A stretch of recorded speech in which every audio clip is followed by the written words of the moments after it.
Hello, everybody. My name is Brian Engelman, And I'm Blake Walley. and this is the Agree to Disagree show.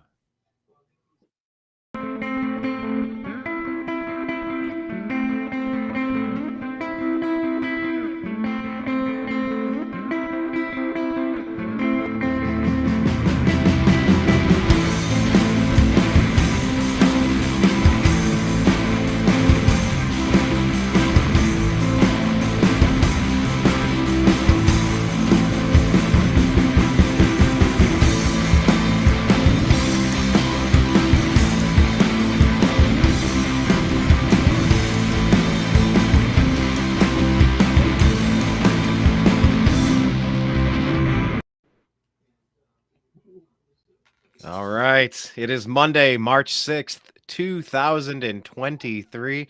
2023, Blake. It's 2020. How the heck did it become 23 already? I don't know. It's just time is flying, sir. I know. Yep. You got the Monday behind you. A case of the Mondays? Something like that. Yeah, I can't quite see it all. There we go. This is the impromptu show. Yes. Test drive for Monday morning or Monday afternoon, probably.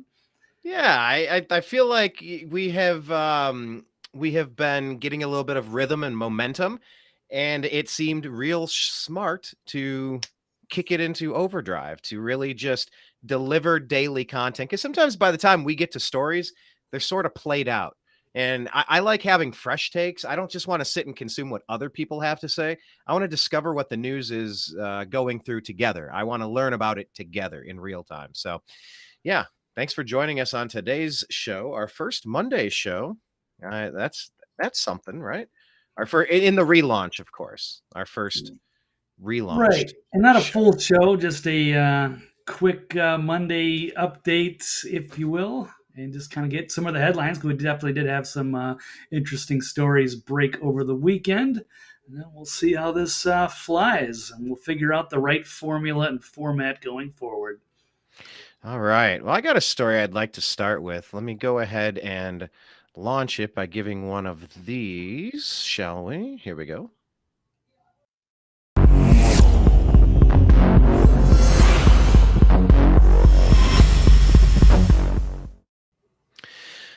All right.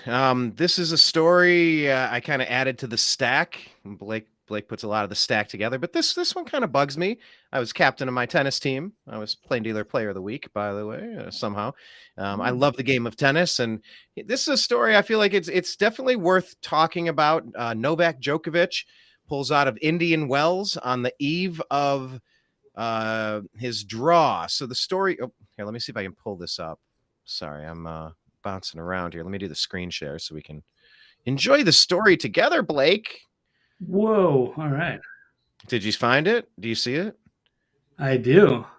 Good. Let me see. Let's Espen. All right. Yeah, I know. Espen.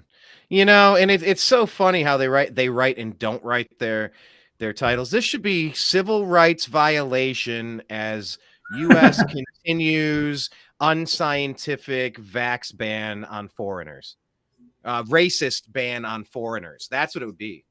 And I guess this would be indigenous wells. You wouldn't be able to say that word, but like the headline should say that civil rights abuses are occurring in an overreach. But anyway, this is the number one tennis player in the world. Novak Djokovic formally withdrawn from the draw for the BNP Paribas Open at Indian Wells tournament, an indication that the world's number one application for COVID-19 vaccine waiver to enter the U.S. might have failed.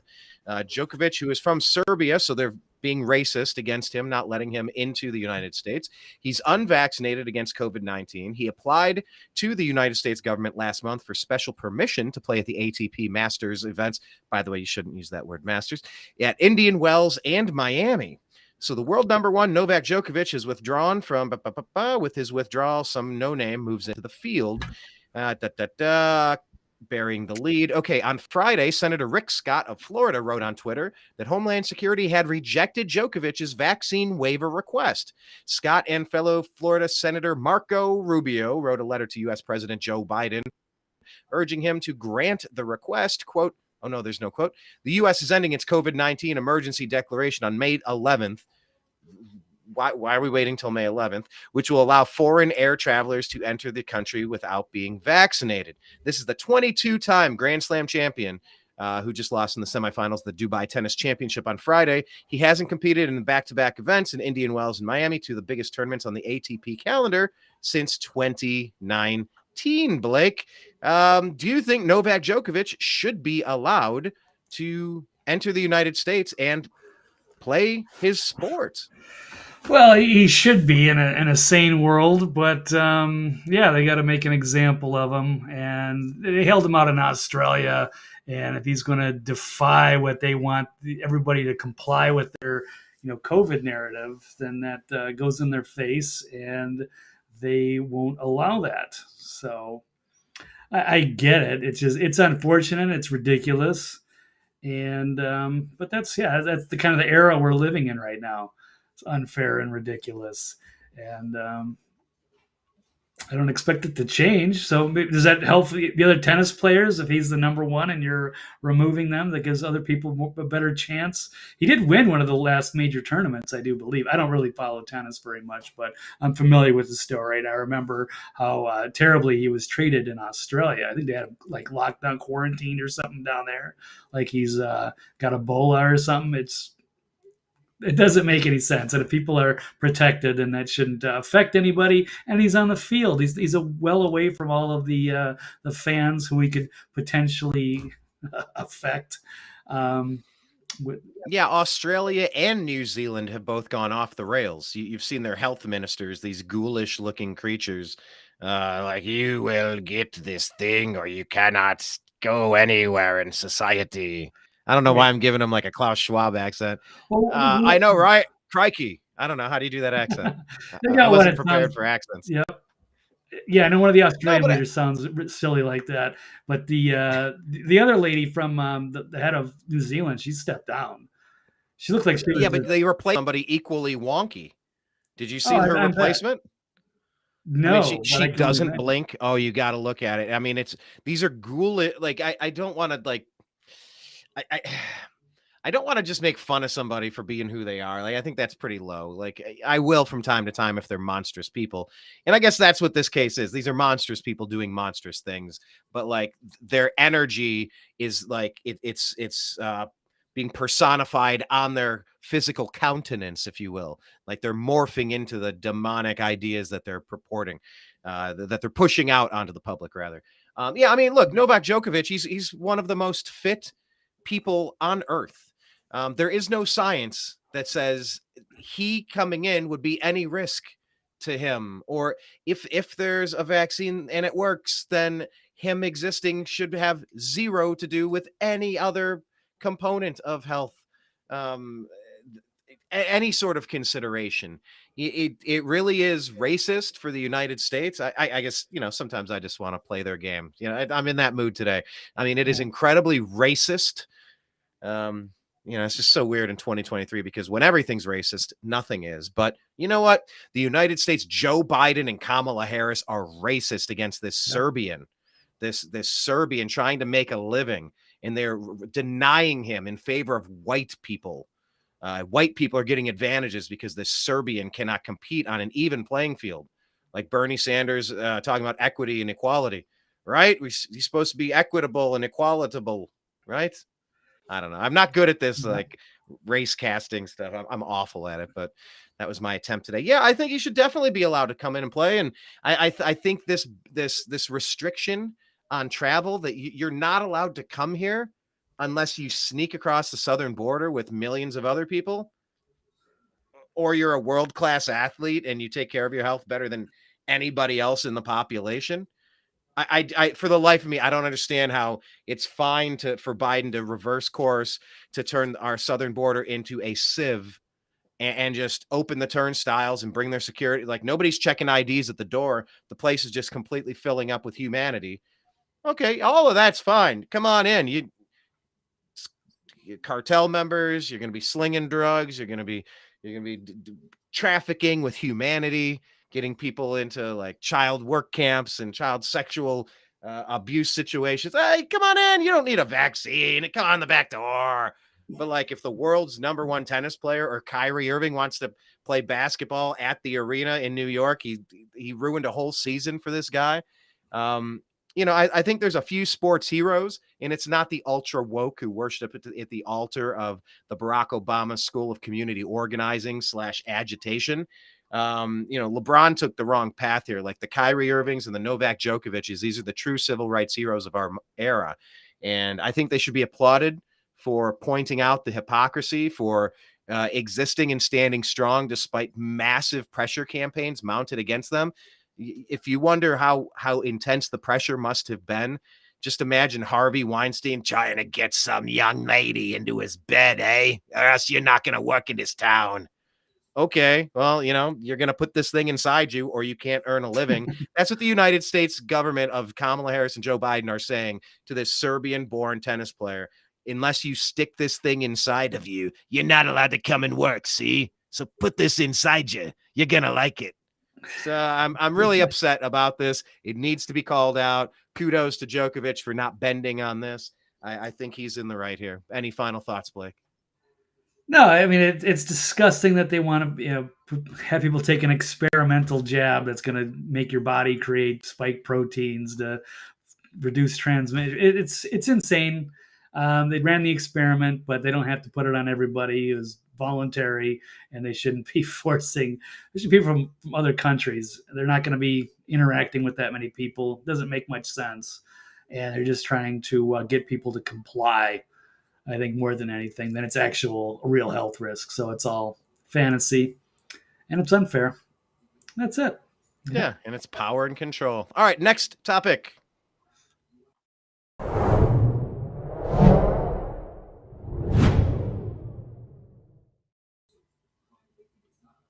We have got a real barn burner show today. We are rapid fire. I even did an impersonation. I don't know. It sounded like Javi Firestein. I don't know what I was going for there. I got to work on my accent. Some of them come natural and some are just trash. Sounds a little like Fauci, actually. A little bit like Harvey Weinstein. Yeah. Fauci and Weinstein. Well, look, is it time to prosecute Fauci for the lab? Okay, hang on. I'm going to change this. We got to stop calling it a lab leak. A potentially intentional lab release. I'm going to change the graphics while you talk. Well, that's a little different, right? What say you, Blake? Is there a particular story you wanted to pull up and talk about Fauci today? Is he getting grilled on Capitol Hill? Is he being like? Are the calls?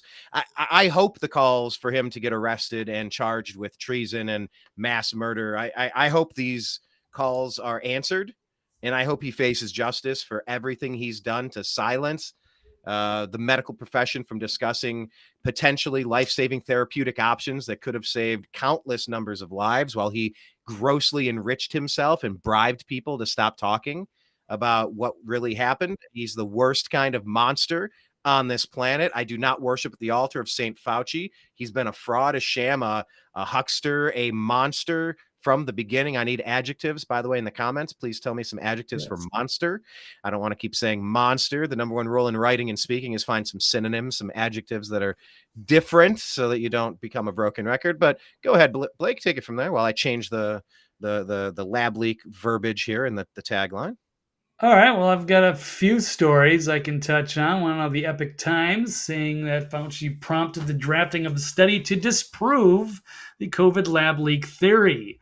And the House committee, now that the Republicans have taken over, it looks like they may actually prosecute. So a Republican-led House committee said it uncovered new email evidence suggesting Dr. Anthony Fauci prompted the drafting of quote, proximal origin publication meant to disprove the lab leak theory. So they were funding gain of function research at this very lab, whether it escaped accidentally or intentionally. It seems like all signs point towards the laboratory as the origin of the COVID, not from the wet market. So, and it looks like he was trying to cover this whole thing up, obviously, because that would be pretty embarrassing. We have Becker News. Dr. Fauci threatened with prosecution and jail after bombshell report reveals he misled America on the COVID origins. And we also have another article here. Jim Jordan, Fauci was consumed with changing the narrative because they were doing gain of function research there.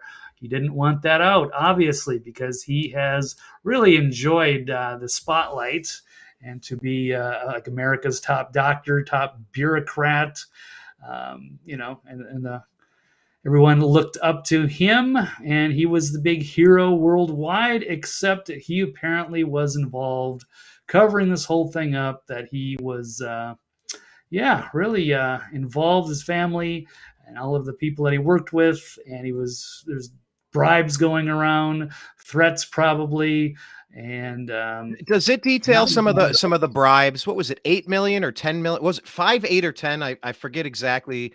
And who did they get to shut up right afterward? He changed his opinion, and then all of a sudden the money showed up in two different doctors' accounts. It was like 5 million, 8 million, 10 million.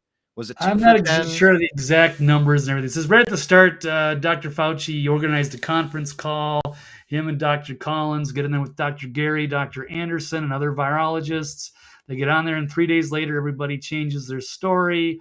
3 months later, Dr. Anderson, Dr. Gary get a $7 million, so several $1 million grant from Fauci to continue their research.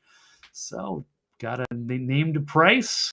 They covered it up for their greater good, I guess, at that time, and so to make or break people in their careers and get funding or take away funding. And looks like he used that. So it was all hands on deck to get this narrative under their control. So they weren't persecuted, but it looks like it's going to happen anyway. So, which would be And so essentially, what is the claim? The claim is that Fauci hid all of the facts of what was going on. And by the way, we don't know how the potentially intentional lab release, how that even got to Wuhan. There's enormous chatter about the bioweapons labs allegedly across Ukraine being part of the reason for the Russian invasion. These stories go around, and we're trying to figure out fact from fiction and what have you. But essentially, the accusation is that Fauci covered it up because he wasn't allowed to do gain of function. He wasn't allowed to do gain of function because this exact case, this very scenario that we lived through since 2019, this hell that has, taken people off of this earth forever, never able to be replaced again. And so he was hiding it because all roads led back to him funding the Wuhan virology, gain of function, whatever that's called, Wuhan Institute of bullshit. That's the gist of this, right? He was just trying to avoid taking any responsibility for creating and releasing this. That's basically the core of the complaint, right? Yeah, they knew it would come back to them, and so they had an emergency meeting. Then they basically put out the narrative that it could not have been, from the lab leak. It had to be from something else. And so they coordinated. Once again, I've said this many times. The four things are the same in most cases. The Democrat Party and politicians, lying legacy media, social media gatekeepers and censors, and academia. They all colluded to lie about this story and silence people that were telling the truth. Is that fair to say, Blake, at this stage, with everything we know now? They all colluded to censor telling the truth while they were pushing their lies.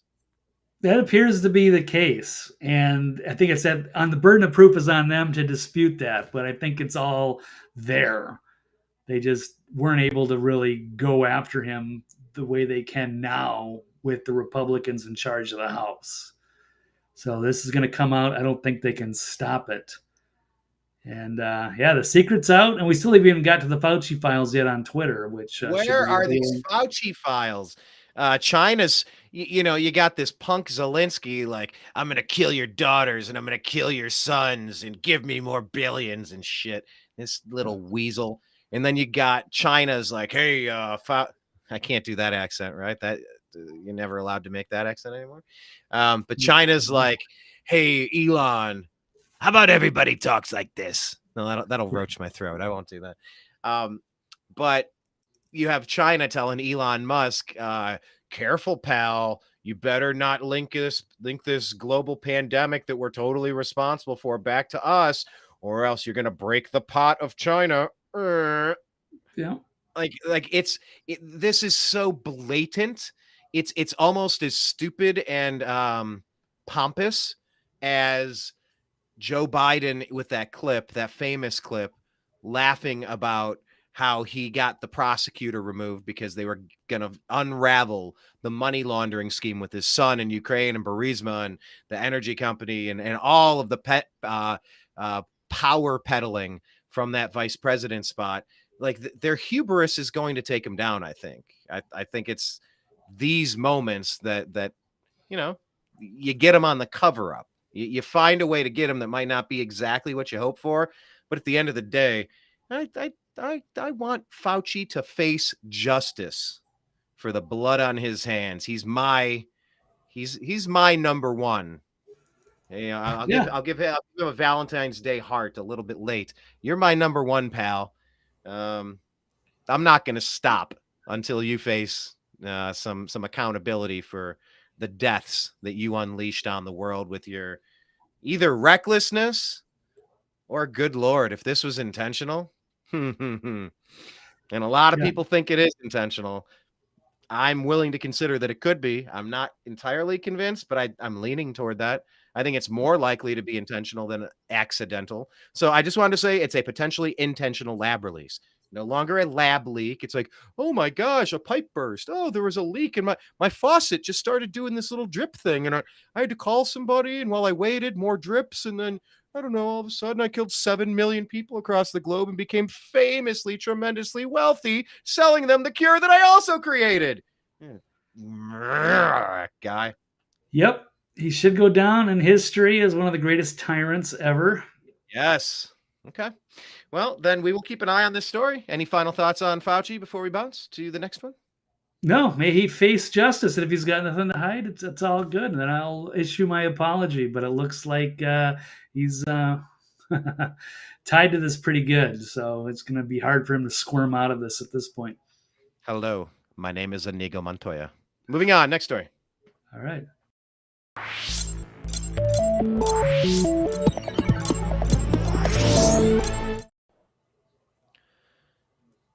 By the way, do you know Blake?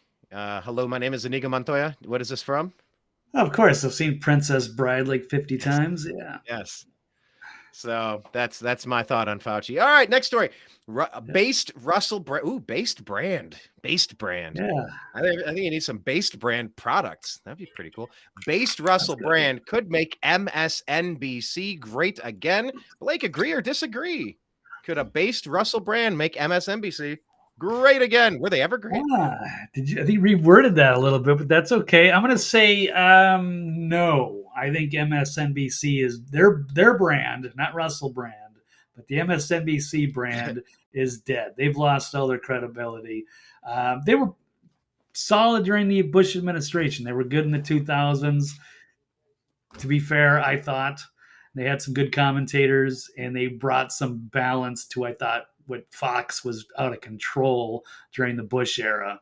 So, but ever since then, and into the Obama era, they just continued to get more radical, more crazy, and they're in their own bubble. And it was glorious to see Russell Brand expose that hack on Bill Maher Friday night. So that was one of the big stories of the weekend. Do you have a clip you wanted to play real quick? Did you have something queued up? I think I just have the article. I don't know if I have the clip. Article will suffice. All over Twitter. Let me see what I can. But I want you to read it in Harvey Weinstein voice, please. I don't know. You gotta talk like Large Marge. Let's see if I can find it. Where is it? Okay, here we go. Video: the Russell Brand completely eviscerates the MSNBC mouthpiece. And it is difficult to suggest that these corporations operate as anything other than mouthpieces for their affiliate owners, BlackRock and Vanguard. So it was some big truth bombs, some big red pills. So he did a fantastic job. This is the hack, John Heilemann on MSNBC, who's convinced himself that he's a real journalist, but he's not. He's a propagandist. They bubble. They think their knowledge is superior, and it ran into Russell. And he was great. Let's see if I can get the clip here. Calling up the hypocrisy on COVID. Well, we'll give it a whirl and see if it works. No, probably not. Let's see if I can. Are you going to paste it in the comments and then have me pull it up? Send me a message, a private chat, and then I'll pull it up. Here we go. The claim that the biases that are exhibited on Fox News are any different from the biases exhibited on MSNBC. It's difficult to suggest that these corporations operate as anything other than mouthpieces for their affiliate owners in BlackRock and Vanguard. And unless we start to embrace, and it also made, like, just spiritually, if I may use that word in your country, we have to take responsibility for our own perspective. I've been on that MSNBC, mate. It was propagandist nutcrackery on there. I went on a show called Morning Joe. It was absurd the way they carried on. Morning Joe. Yeah, I don't know what it was. It wasn't morning. There was no one called Joe there. No one could concentrate. They didn't understand the basic tenets of journalism. No one was willing to stick up for genuine American heroes like Edward Snowden. No one was willing to talk about Julian Assange and what he suffered trying to bring real journalism to the American people. And I think to sit within the castle of MSNBC throwing rocks at Fox News is ludicrous. Make MSNBC better. Make MSNBC great again. My friend, I would. The moment the win on Joe. Russell, darling. The moment that you give me darling. Example, an actual example. Okay, I'll give you. Just wait. We need a specific example. Let me tell you what the specific I'd like to hear. I'd like to hear a specific example, specific example of an MSNBC correspondent or anchor being on television they knew was false, and we're saying behind the scenes to people, I'm about to go out, and we know that the election wasn't stolen. Oh my lord! Like the 51 former intelligence officials lying about Hunter's laptop, like them. Is that 50 examples enough for you? Sorry, I'm talking over the segment. Okay, give me a specific example. All right, I'm with you. I think it's a false equivalency, Russell. It's not. That's your own bias. It's not about bias. It's a false equivalency because you don't actually know anything about any of these organizations you're talking about. Even on MSNBC ones, big fucking deal. My darling, it's more than enough. You can't have a single actual fact. Do you want an example? The ludicrous, outrageous criticisms of Joe Rogan around ivermectin. Thank you. It's a horse medicine when they know it's an effective medicine. What Rachel Maddow turning up on the TV saying, if you take this vaccine, you're not going to get it. When it hasn't been clinically trialed for transmission, you have to listen. Do you think you can improve America by determinedly and avowedly condemning Fox News without acknowledging that you're participating in the same game? Did you not just listen to Bernie Sanders, someone who plainly, legitimately believes in this country and believes it's possible to change, but is bound by corruption, is bound by the lobbying system? Surely it's clear to you, Bill, as one of the great pundits and experts and comic voices, that systemic change is required. Money has to be taken out of politics. We need new political systems that genuinely represent ordinary Americans so that we can overcome cultural differences. Russell has a dream. Which propagandist network is the worst, is not going to save a single American life, not improve the life of a single American child, not going to improve America's standing in the world, and the world needs a strong America. I'll tell you that. So you have an obligation, a duty, not to... The world needs a strong America. All right, he ended strong. You waffled a little bit in there. Yeah, but pretty incredible that happened on TV and was televised. People saw this particular video has got 12 million views just on Twitter. Mm-hmm. So that was a huge breakthrough, and it made MSNBC look pretty bad. And yeah, they're just as bad as Fox, as much as they like to sit there and think that there's some kind of great news outlet. They sit in their own bubble and convince themselves that they're great journalists. So, but I mean, once they actually have to go and find somebody that's got a different opinion, they get exposed. They don't like that. And that was a pretty good clinic there put on by Russell, and he was very calm through that, and it was just fun to see the meltdown there and the exchange. So Would that guy call him darling or sweetheart or something? Darling, yeah. Yeah, it's just these little slimy Weinstein-esque kind of little comments to belittle people. Yep. Yeah, I liked that he brought up the horse paste thing. Like, that was so ridiculous, and the number of lives that could have been helped by taking a Nobel Prize winning drug with almost no significant side effects to speak of that are anything past the level of the ones you'll find on Tylenol and ibuprofen over the counter. It's prescribed all around, billions and billions of doses of this stuff.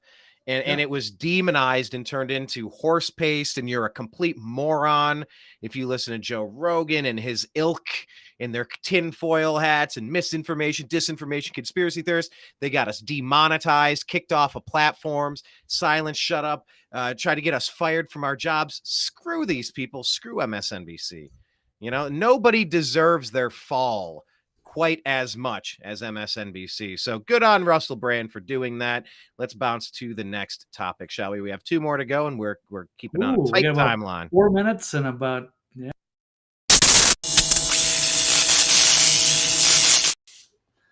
All right. Well, we're looking for leadership, right? So what about Robert F. Kennedy? Robert F. Kennedy should run for president, Blake. Agree or disagree?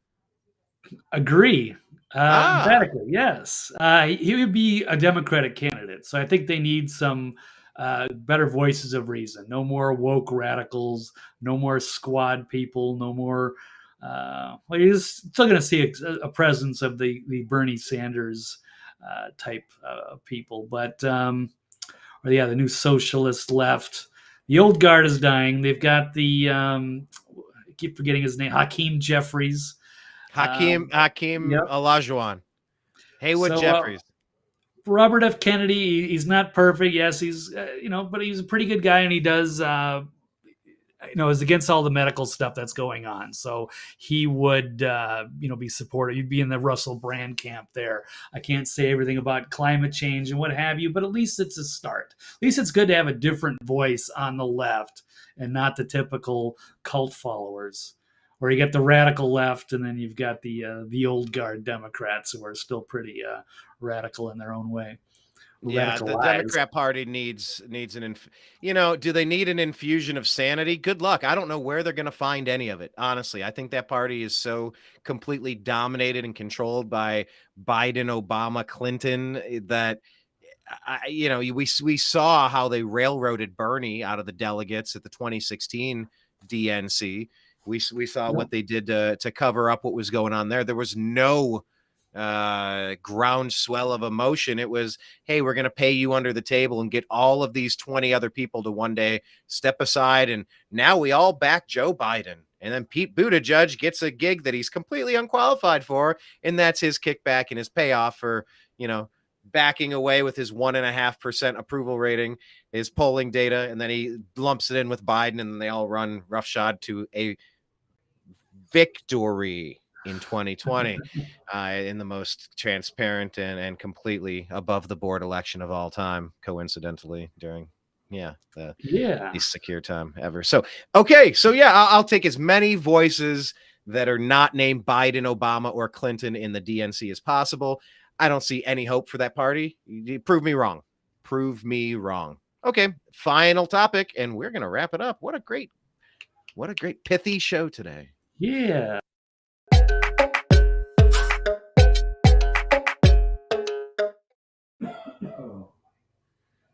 I do like the pace of this. The pace is just kind of it's chugging along. Blake, do you agree or disagree that the work week hours should be reduced to the new 33-hour standard? I'm going to agree. I'd like to see at some point change. I've even suggested maybe 24, but that might be unrealistic. I really don't honestly know. I just like to see them put that data together. I don't know if it actually works in the real world. So apparently, like way in the old days, there used to be like 100-hour work week. people that's all they did. I don't know Yeah, it was what else called they would do for slavery. fun. I do Yeah, pretty recall. It much. was So slavery. that led to unions and things like that, and maybe some of the unions have gotten out of control, but they sort of standardized a Yeah. 40-hour work week, and that was pretty good. And I think it was great during the kind of the golden era when, say, you got your regular American family and you could have like one dad could work a 40-hour a week job and support the wife and the kids. And that was great. And then all of a sudden the mom had to work full time. And it just seems like everybody's working and just barely getting by. So I think in this kind of idealist sense, I just don't know how much work actually needs to be done and how many people are just doing wasted jobs if we could make things more efficient.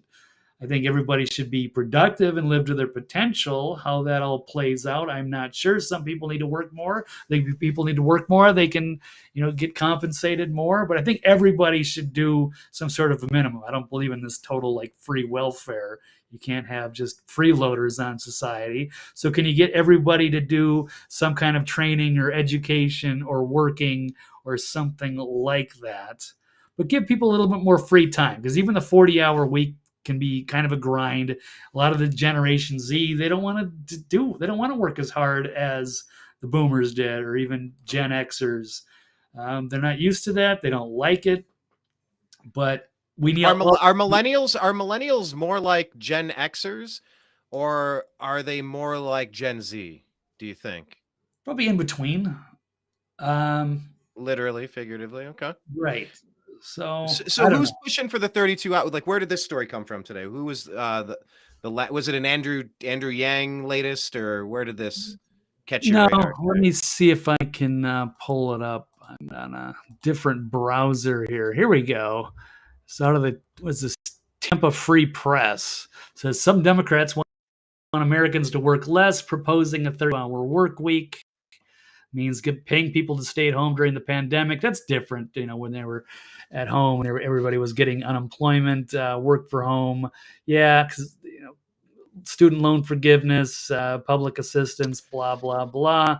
Trying to find the correct amount of numbers. So it is coming from the Democrats, but again, I don't think it's necessarily bad, especially if we get more AI robots to do a lot of the tasks that may be unnecessary. You could create more jobs if people weren't working as many hours, but there are very important things that have to get done no matter what. So people will be compensated for it, but I think people should have benefits and such, but I have kind of an idealistic sense of things, and I don't know if it's going to be practical in the real world. But it was some way. I'll say this much. Yeah, I definitely am opposed to, what do they like to say? Student loan forgiveness. I'm definitely against anything to incentivize radicalizing normal people into blue-haired, screeching, self-loathing, constant tribal politics spewing worthless sacks of college product at the end of it. No. If you want to go indulge in your fantasy land camp, you want to go to your summer camp for 4 years or 6 years, 8 years. That's on you. That's your dime. You want to pay to get indoctrinated? Have at it. I went. I paid for my loans. I paid many years to pay my stuff off, and so can you. So I'm completely against any of that. As expensive as it was when we were at that age. Oh, it's so stupid. It's so unnecessary it's too. That they saddle those kids with that much debt. They don't know what they're getting into. It's way too expensive. They need to knock off about half the costs and make it reasonable. A state school should have a curriculum online, Blake. You pay for the teachers. They don't tell these kids how they're doing. They don't know what they're getting into. They just want to go have the college experience and do what they think they're supposed to. They're getting railed with all this stuff. They don't know the consequences. They don't know what kind of job they're going to get in a few years. So I don't think it's fair to them and saddling them with tons of debt, and they're never going to be able to pay it off, and they can't even wipe it off with bankruptcy. I just think that's terrible.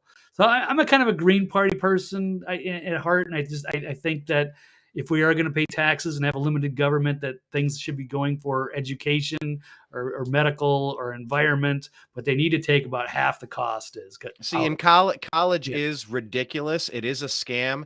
It is just an indoctrination camp to espouse radical Marxist ideas that are divisive. Right. But it wasn't like that when I went to school. Yes, it was. Yes, it was. Come on. It was like that for me in middle school, in high school. It was some that way in college. I had conservative professors, teachers. Man. I don't think it was just all woke it's stuff. Gotten worse. It's gotten way worse. I was railing against this stuff. Yeah. In the late 90s, I was railing against this stuff when I went to college.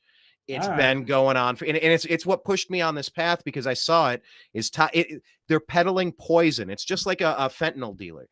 Academia today, when they go hardcore Marxist, divisive tribal politics, they're fentanyl dealers. All they're doing is pushing poison to ruin the minds and bodies and the lives and the work ethic and the general demeanor, tone, and tenor of well-intentioned people with poison.